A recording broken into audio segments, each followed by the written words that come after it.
వేదిక పైన ఉన్న పెద్దలకి, ఈ కార్యక్రమానికి విచ్చేసిన ప్రతి ఒక్కరికి నమస్కారాలు.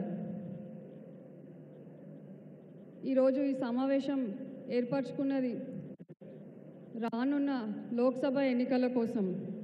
మనందరికీ తెలుసు, ఇప్పుడున్న బీజేపీ ప్రభుత్వం వాళ్ళు చేస్తున్న అరాచకాలు, వాళ్ళు చేస్తున్న పనులు, దేశ అభివృద్ధిని పక్కన పెట్టి ఎన్నికల్లో గెలవడం కోసం మాత్రమే వాళ్ళు చేస్తున్న రాజకీయం మనందరం చూస్తున్నాం.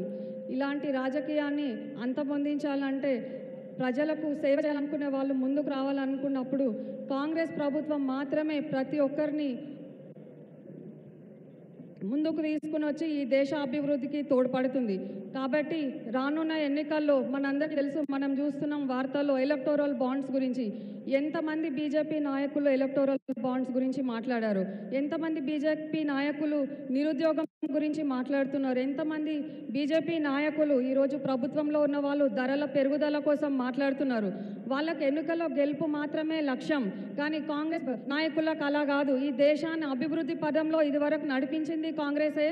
ఇప్పుడు కూడా రానున్న రోజుల్లో ప్రతి ఒక్కరికి న్యాయం జరిగేలా ఈ దేశాన్ని అభివృద్ధి పదంలో నడిపించేది కాంగ్రెసే.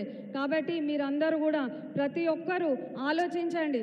ఏదో సోషల్ మీడియాలో, టీవీలో వచ్చే మెయిన్ స్ట్రీమ్ మీడియాలో వచ్చే అబద్ధపు వార్తల్ని ఎవ్వరూ నమ్మకూడదు.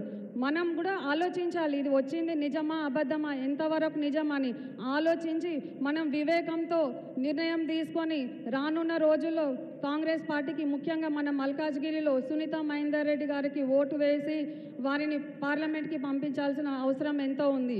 మరొకటి, మహిళలు ముఖ్యంగా మనం గుర్తుంచుకోవాల్సిన విషయం ఏంటంటే, చాలా తక్కువ సంఖ్యలో మహిళలకు అవకాశాలు వస్తాయి.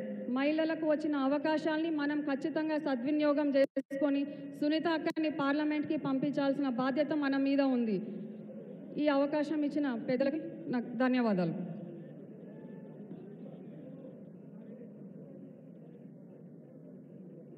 మేడ్చల్ ఏ బ్లాక్ అధ్యక్షుడు వేణుగోపాల్ రెడ్డి గారు మాట్లాడాల్సిందిగా కోరుచా ఉన్నాం.